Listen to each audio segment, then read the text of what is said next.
如果说在过去啊，这是千金大小姐所住的地方，那现在我感觉更像是一个地牢一样。好黑呀！嘿，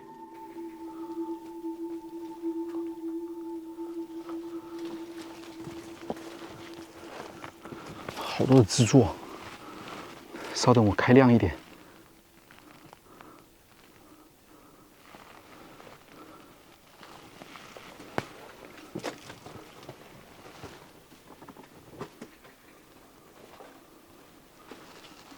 门上还包了铁皮，哇，上面还好大的一根绳索。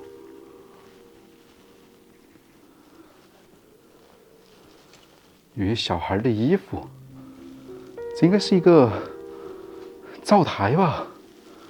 难道又是一个伙房吗？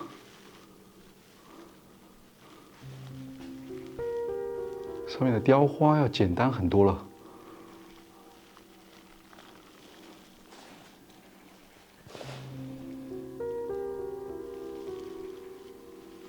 非常的凌乱，这是一个单间，并没有阶梯。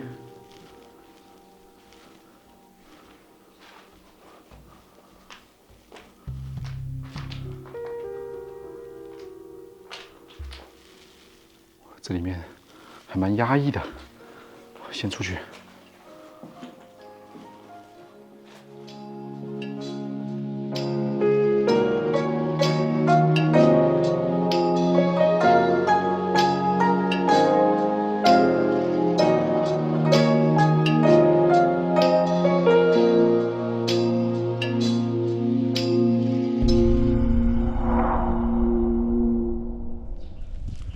嗨，大家好，我是阿森。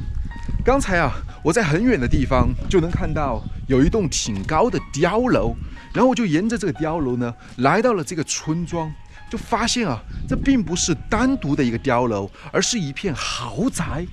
我向附近的村人打听了一下，那这个豪宅呢，它修建于明末初期的时候，距今啊已经有300多年的历史，但是现在里面已经是空无一人。走，我们进去看一看。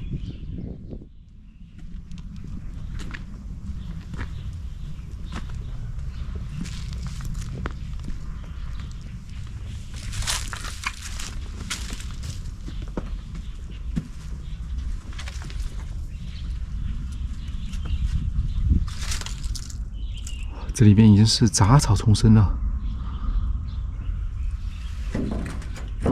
打不开。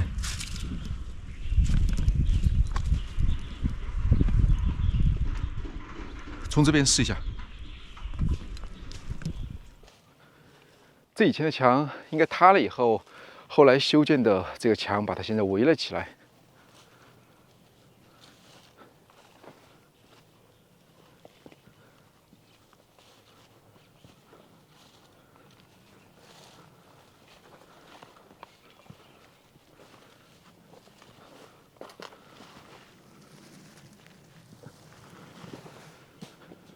危险，勿靠近。哦，从这里就可以进去了。稍等，开亮一点。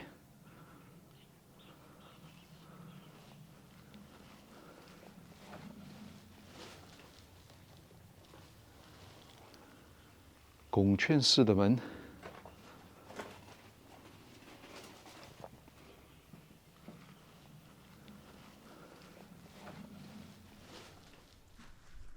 你看，这里有一个石碑，刻上了“赵氏祖茔”，应该是赵家人他们祖坟的石碑了。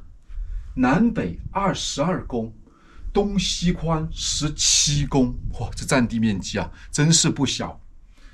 12世曾祖考、许太君、李太君、刘太君，13世、14世一直到18世之墓。那这应该就是赵家人啊，他们所有的祖先全部都刻到了这个墓碑上面。你看这边同样还有另外一块墓碑，刻上了“永垂不朽”，时间呢是同治5年，也就是约莫在1866年左右。那据说呢，这个赵家人呢，他们是一个书香门第，以教书为生，曾经就培养出了很多的杰出的人才。关键是他们还是一个大家庭，以至于现在这个村里面啊，很多人都姓赵。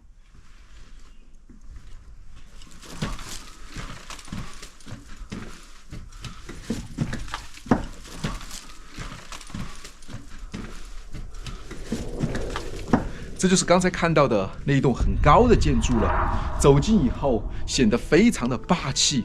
这应该就是主楼了。你看，在我的左右两边啊，还各有一栋相同的建筑。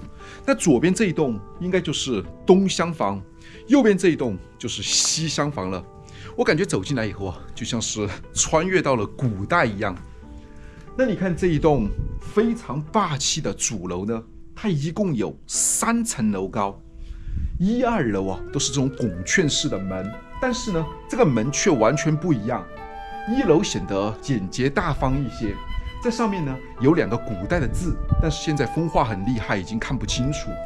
2楼的那个拱券式的门，明显显得更精致，因为上面有那种仿木式的斗拱一样的砖雕，特别的漂亮。那个地方有一个像桥一样的过道，可以直通到2楼，是不是还挺有趣的？走，我们先去东厢房看一下。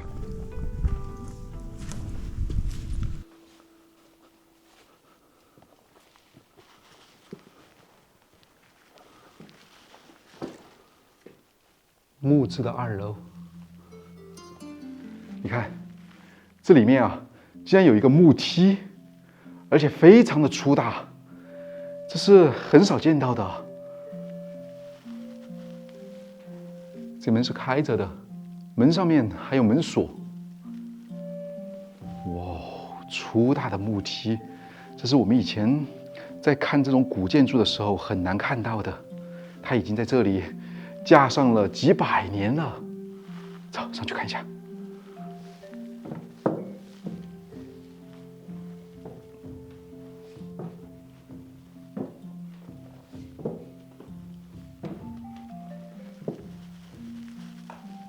上面是乱七八糟的东西，全部都是一些木材、木架。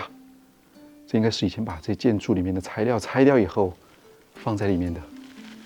不过上面的屋顶依旧保存得很完好。你看，这里还有像床或者说是家居的装饰。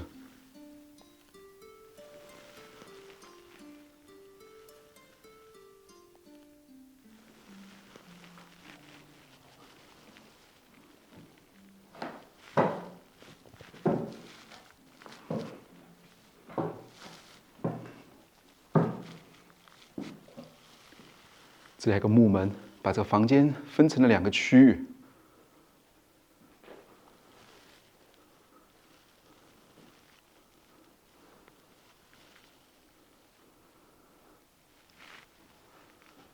看窗户，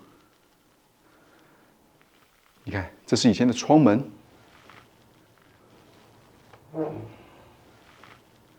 就这样看到外面。另外的一个窗门呢，就已经不在了。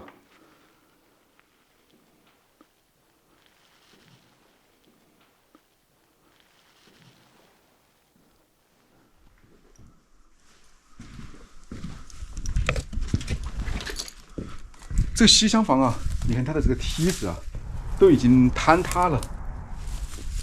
那我们得翻上去才能参观一下了。走。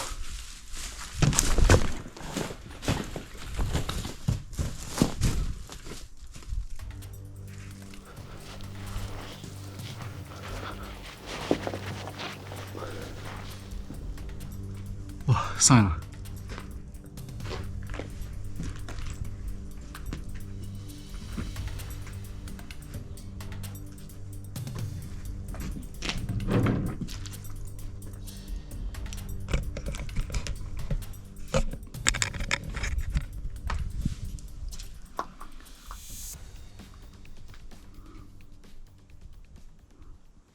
房间里面很小，乱七八糟的东西。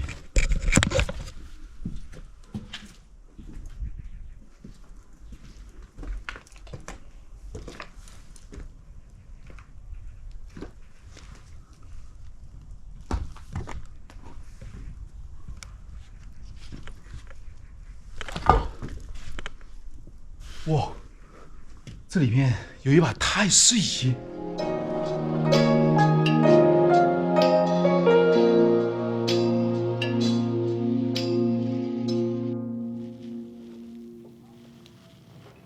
你这太师椅啊，它的木板都已经没了，但上面的这些纹理仍然看得比较清楚。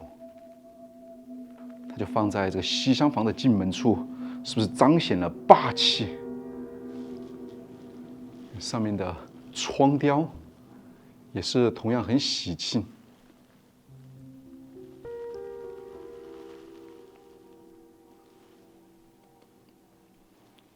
里面都是一些农作的工具，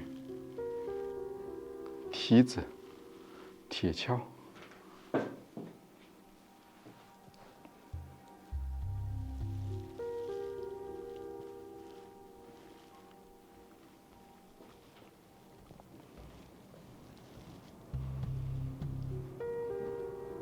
这里同样也有一个阶梯，不过要比刚才那个要陡峭了很多，而且要细了很多。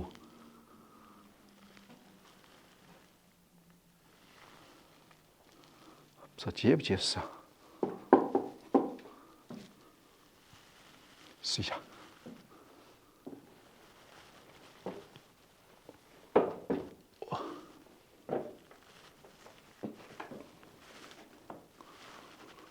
这里边突然也是乱七八糟的东西，都是以前留下来的。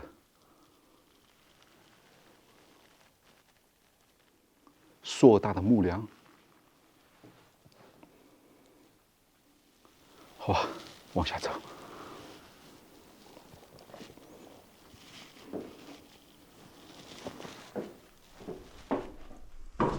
哇，下来了。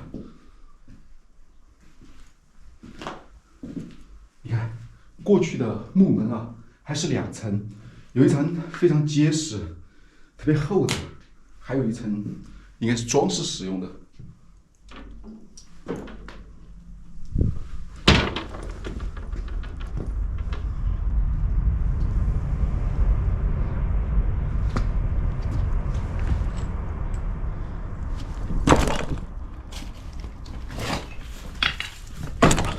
下来。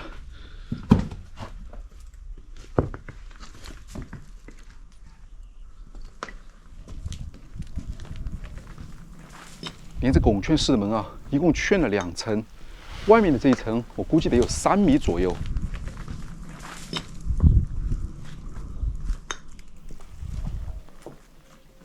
好大的一个木门，这里应该是放蜡烛或者说是灯的地方，上面的颜色都不一样。这里面特别的黑，我感觉应该是个伙房吧。你看，这里还有像打铁一样的工具，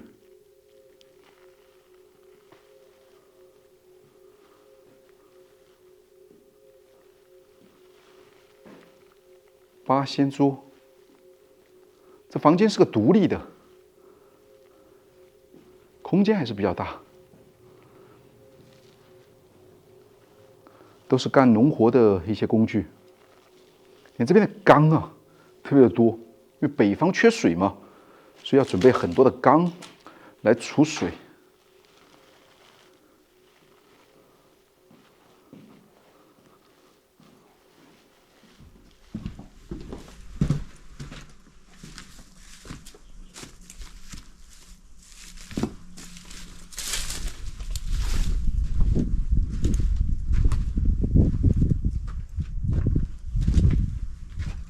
哇，这是上去的阶梯了，你看，非常的陡啊！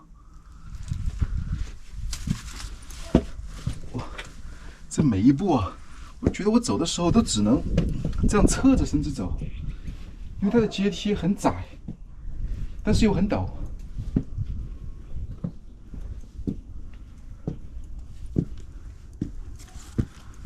好，上来了。你看这个中庭。哇，估计这里进不去了，因为是锁上的，有可能是危房的原因吧。或者说是这里面坍塌很厉害，现在堵上了。看一下里面能不能看到什么东西？能看到有什么吗？那我们绕到后面去看一下。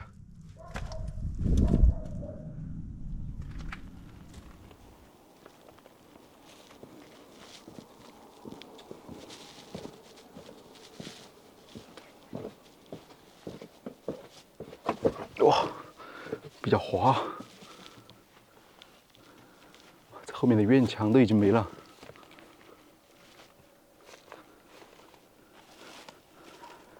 哇，你看这里还有一栋建筑，这应该是绣楼了吧？这边没有上去的地方，但是你看这栋楼啊，还蛮有特色的。它的1层的窗户呢是一个圆形的，再往上面呢则是那种弧形的，是不是挺有讲究的？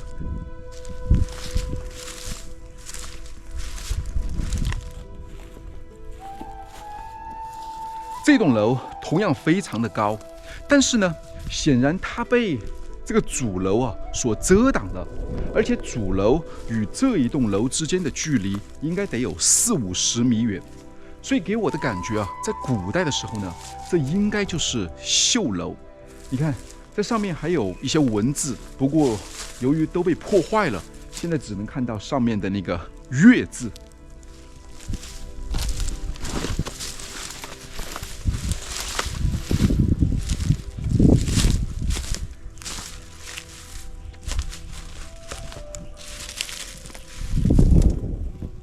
这里不太好过去啊。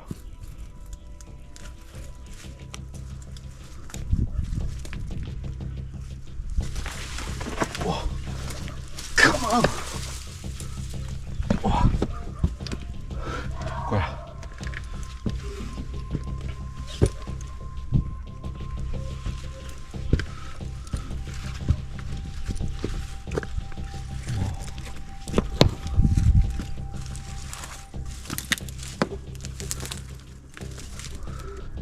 这里面现在已经都坍塌了。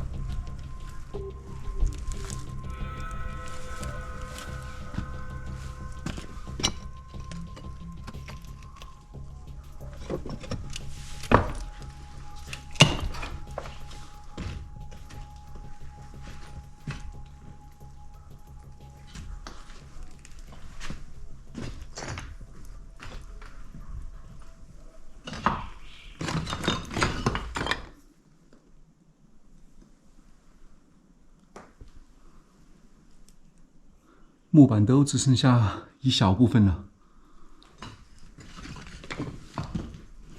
哇，站在这里特别危险，站过来一点。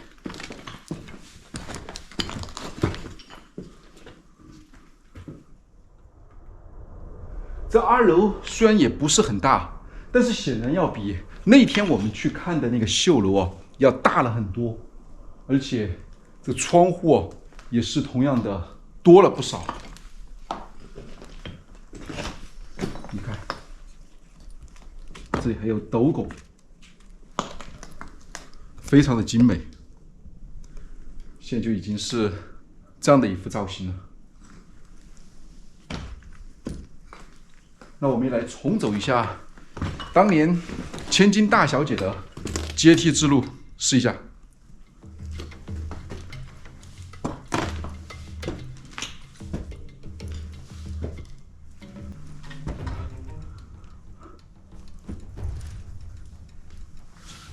我就直走到这里吧。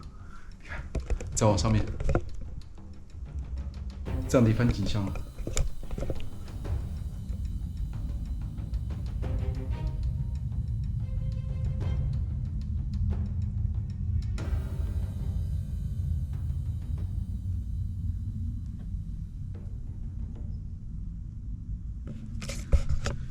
那我得去想办法下去了。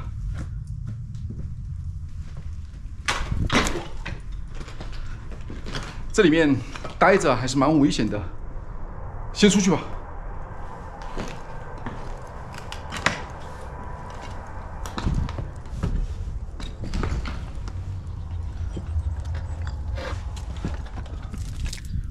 出来了。你看啊，虽然不能目睹当年大户人家的千金小姐的真容，但是走出来，站在这里遥望啊，这一栋绣楼的窗户就像是表情一样，看着格外的悲伤。我想，这也印证了当年的那些千金大小姐啊，她们在绣楼里面的这种枯燥乏味的生活吧。如今的这个建筑啊，已经是支离破碎、残破不堪。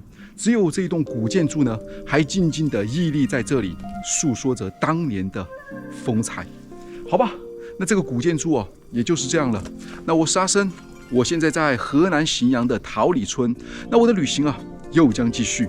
那我们下期再见。